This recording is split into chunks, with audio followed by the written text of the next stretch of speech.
Nitish cabinet के का विस्तार अब समाप्त हो चुका है, ये आप जानते हैं। इस खबर में ज्यादा जानकारी लेते हैं हमारे संवाददाता महीप से, जो इस वक्त वहां मौजूद है।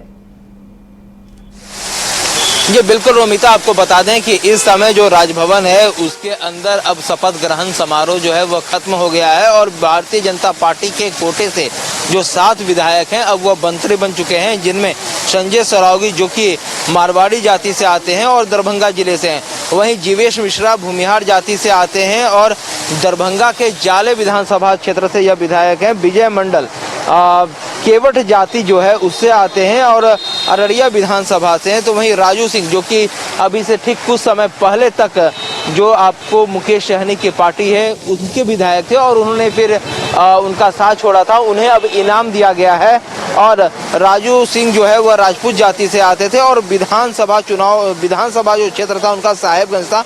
वहीं सुनील कुमार जो है वह कोयली जाति से आते हैं और वह बिहार शरीफ के रहने वाले हैं, उनका विधानसभा क्षेत्र जो है वह बिहार शरीफ है। तो वहीं मोतीलाल प्रसाद बीजेपी से हैं और जाति जो उनकी तेली है वो सीतामढ़ी के रीगा विधानसभा क्षेत्र से आते हैं। तो कृष्ण कुमार मंटू वह कुर्मी जाति से हैं और अमनौर जो विधानसभा क्षेत्र है वहां से आते हैं। और हम आपको जो है यह तस्वीरें दिखा रहे हैं अपने टीवी स्क्रीन पर कि किस तरह से लगातार जो विधायक हैं उन्हें मंत्री बनाया गया है और अब जो तैयारियां हैं वह लगातार की जा रही हैं। एक जो मंत्री हैं उन्होंने आस्था जताई है कि 2025 के बिहार विधानसभा चुनाव में जो एनडीए है उसकी जीत होगी और बिहार के मुख्यमंत्री नीतीश कुमार के प्रति जो है इन्होंने निष्ठा जताई है। कहा है कि जो भी विकास की गाड़ी थी जिस रफ्तार से चल रही थी उसमें अब गति मिलेगी। और सबसे बड़ी बात है कि जिस तरह से जो सेक्रीफाई किया है आपको भारतीय जनता पार्टी के प्रदेश अध्यक्ष हैं दिलीप जायसवाल, उन्होंने अपनी जो आहुति दी है मंत्री पद के लिए। दौरान जातियों के समीकरण का कितना ख्याल रखा गया है? जी बिल्कुल, इसमें खास तौर पे बिहार विधानसभा चुनाव को देखते हुए जातीय समीकरण का जो है वह खास तौर पर ध्यान रखा गया है। इसमें तेली समुदाय से लेकर जो है कोयरी, कुर्मी और राजपूत भूमिहार, इन सभी जातियों पर ध्यान दिया गया है। क्योंकि जो बिहार विधानसभा चुनाव होने हैं उनमें खास तौर पर जातीय समीकरण की बात की जाए तो यही जाति जो है भारतीय जनता पार्टी अपने हाथ से नहीं देना चाहती है और बिहार विधानसभा चुनाव में ये जो जातियां हैं उस पर उनकी पकड़ हो। आपको बता दें कि केंद्र में भी जो है वो एनडीए की सरकार में बिहार से भूमिहार जाति के ललन सिंह और राजीव रंजन सिंह हैं। वहीं आपको हम ये बता दें जो गिरिराज सिंह हैं वो भी भूमिहार जाति से आते हैं। तो वहीं अन्य जातियों का भी खास तौर पर ध्यान रखा गया है। इसी तरह से ठीक अब जो कैबिनेट का विस्तार हुआ है, जो मंत्रिमंडल का विस्तार हुआ है उसमें भी खास तौर पर इन जातियों का ध्यान रखा गया है। और ऐसे में बिहार विधानसभा चुनाव में किसी भी तरह से भारतीय जनता पार्टी नहीं चाहती है कि उनके जो वोटर हैं वह नाराज हों। उसको लेकर लगातार जो है कोशिश की जा रही है कि जो सारी चीज़ें हैं वो जातीय समीकरण उसको लगातार बनाया जाए। हम अपने सहयोगी राजेश जी से कहेंगे कि राजेश जी थोड़ा सा कैमरा को पैन करें राजभवन की साइड और दिखाने की कोशिश करें कि किस तरह से जो है तमाम जो अब मंत्री हैं, जो विधायक हैं वर्तमान में वो निकलना शुरू हो चुके हैं और इन सभी चीज़ों पर जो है खास तौर पर ध्यान है। देखिए अब जो है जेडीयू कोटे के जितने मंत्री थे, विधायक थे, वह सभी लोग निकल रहे हैं क्योंकि अब राजभवन का जो है वह कार्यक्रम ख़त्म हो चुका है। और वहीं लगातार जो है मंत्रियों और विधायकों का एक ही कहना है कि हमें बिहार के मुख्यमंत्री नीतीश कुमार में आस्था है और जिस रफ्तार से जो बिहार के विकास की गति चल रही थी उसे और बढ़ाना है। क्योंकि अभी 6 महीने का जो समय है बिहार विधानसभा चुनाव में बचा है, ऐसे में अब सवाल ये लगातार विपक्ष की तरफ से उठाए जा रहे हैं कि आखिर इन 6 महीनों में जो कैबिनेट का विस्तार किया गया है या जो मंत्रालय का विस्तार किया गया है इसमें क्या खासियत है, ऐसा क्या हो जाएगा कि जो मंत्री हैं वो ऐसा क्या कर लेंगे। तो उस पर जो है भारतीय जनता पार्टी की तरफ से प्रतिक्रिया भी आई है।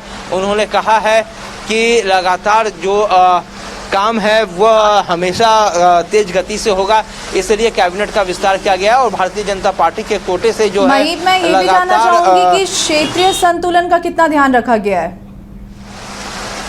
ये बिल्कुल क्षेत्रीय संतुलन का बहुत ज़्यादा ध्यान रखा गया है और लगातार कोशिश ये भी की जा रही है कि किसी भी क्षेत्र को ना छोड़ा जाए, क्योंकि एनडीए ने इस बार 2025 में 225 सीटों की बात की है, यानी कहीं से भी 225 सीटों से जो है वह कम नहीं हो, और इसके लिए लगातार जो है वो कोशिश की है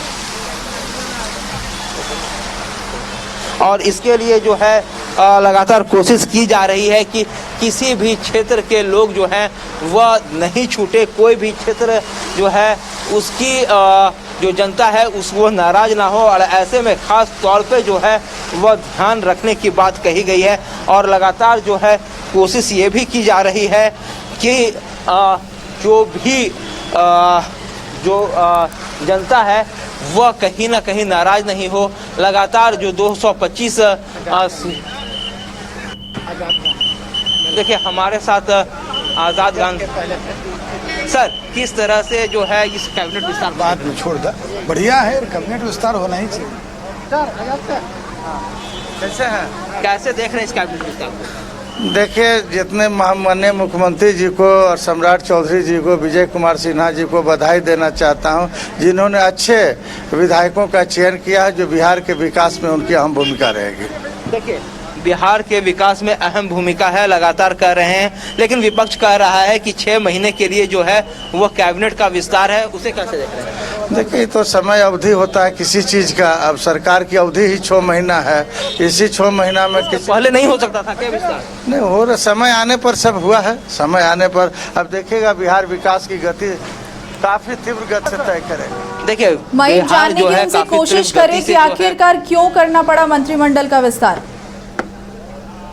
बिल्कुल, आज़ाद गांधी निकल गए हैं, हम और भी नेता हैं उनसे भी बात करने की कोशिश करेंगे। लगातार जो है वह नेताओं के निकलने का सिलसिला जो है वह जारी है, एक एक करके जो नेता है वह निकल रहे हैं। बिहार के मुख्यमंत्री भी अंदर हैं, हम सभी लोगों से बात करेंगे और हम आपको ये तस्वीरें जो है वह ठीक राजभवन के अंदर से जो लोग निकल रहे हैं वो तस्वीरें दिखा रहे हैं। हम कोशिश करेंगे कि एक एक करके जो है सभी लोग जो हैं वह बाहर आए हमारे, और हम उनसे बात भी करने की कोशिश करेंगे कि आखिर किस तरह से जो है इस कैबिनेट के जो मंत्रालय है उसके विस्तार की आवश्यकता पड़ गई। हमारे साथ हमारे सहयोगी विवेक है। विवेक, कैसे देख रहे हैं इस मंत्रिमंडल विस्तार को?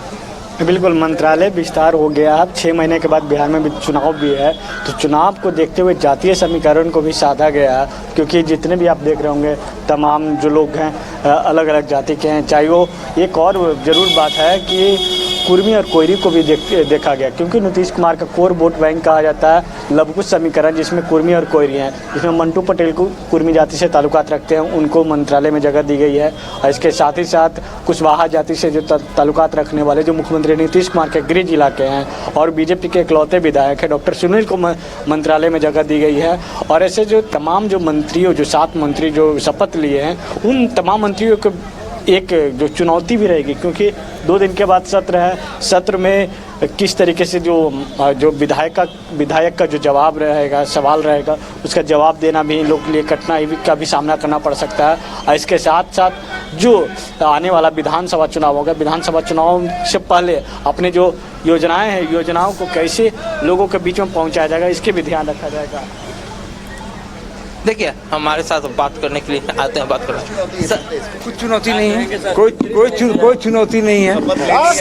सरकार हमारी 2005 से चल रही है, चुनौती कहाँ है? 2025 की चुनौती एनडीए की सरकार 2005 से चल रही है। जब हमारी सरकार नहीं थी तब तो हमने लालू जी के शासन को उखाड़ फेंका। चलिए, 5 बार से आप विधायक रहे हैं, फिर इस बार, और सर 2 दिन बाद आप कैबिनेट की बैठक है। कभी कभी देरी होती है, कभी कभी देरी होती है। ये भी जा रहा है कि बीजेपी ने इस बार जो नीतीश कुमार का जो कोर वोटर थे, कोयरी कुर्मी, उनको भी साधने की कोशिश की गई है। आप लोग ये तो आप लोग विश्लेषण कर रहे हैं। चलिए 2 दिन के बाद सत्र भी है। हो गया। देखिए, अब जीवेश मिश्रा मिश्रा भी निकलने वाले हैं। जीवेश मिश्रा से बात करते हैं। जीवेश जी, इसलिए ये बड़ा निर्णय लिया गया। कैसे देख रहे हैं? वक्त बहुत कम है और वक्त बहुत कम मिला है क्योंकि और कितनी बड़ी चुनौती है। कम वक्त में ज्यादा काम करना माननीय नीतीश कुमार जी की पहचान रही है। क्या लग रहा है सर, मिथिला चला जाए अब घरे दूसरी बारी है, क्या मानते हैं 25 के पहले काम करने हैं बहुत बड़ी चुनौती? चलिए कोई चुनौती नहीं है। हम लोग हर दिन काम करने वाले लोग हैं, हर दिन काम करेंगे और बिहार को आगे ले जाएंगे। इस बीच तेजस्वी यादव ने फिर से ट्वीट कर दिया और ये कहा आज तेजस्वी यादव जी को क्षमा कर दीजिए। तेजस्वी यादव ने मैंने कहा ना कि आज तेजस्वी यादव, आरोप लगाया आप। मैंने कहा आज तेजस्वी यादव जी को क्षमा कर दीजिए। तो कह रहे हैं कि बीजेपी मैंने कहा ना कि आज उनको क्षमा कर दीजिए। यहाँ लगातार जो है एक बार फिर इन्होंने भी अभी मंत्रिमंडल का मंत्री की शपथ ली है और उन्होंने साफ तौर पे कहा है कि माफ कर दीजिए